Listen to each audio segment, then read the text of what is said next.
You've probably been told that fighting injustice just means marching in the streets.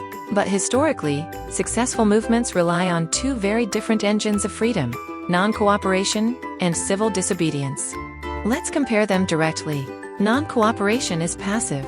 Like a boycott or a strike, you simply withdraw your support, which is usually perfectly legal. Civil disobedience, however, is active defiance. You intentionally break a specific law to force a public crisis, fully expecting to be arrested.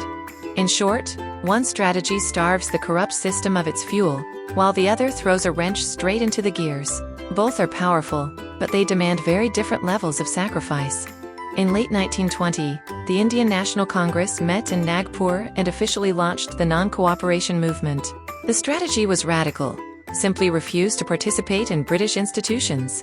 By 1921, the movement was absolutely soaring. Students boycotted government schools, lawyers walked out of courts, and huge bonfires of imported British cloth lit up town squares. But Gandhi's strict rule was non-violence. In February 1922, an angry mob in Chauri Chaura set fire to a police station, killing 22 officers. Horrified, Gandhi immediately pulled the plug, bringing the movement to a sudden halt. Refusing to cooperate wasn't enough anymore.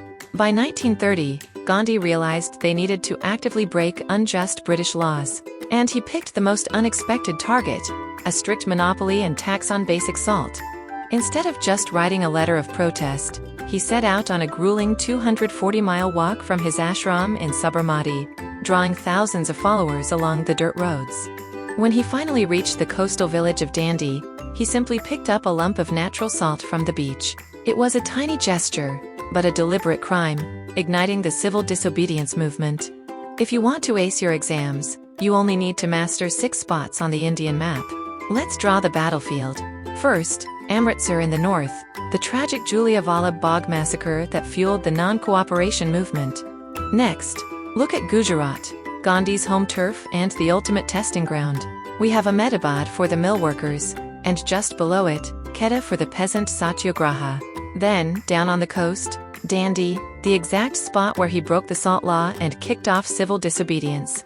Finally, the eastern belt. Over in Bihar, Champaran is where it all began with the indigo farmers. And right next door in UP is Chauri Chaura, the place where an angry mob burned a police station, forcing Gandhi to hit the brakes on non-cooperation. Behind every great rebellion is a war room.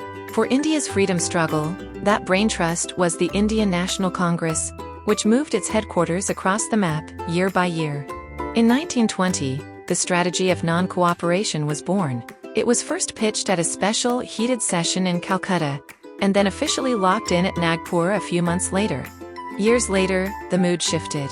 Down south in Madras in 1927, the whisper of complete independence began to echo. But it was the Lahore session in 1929 that truly lit the fuse.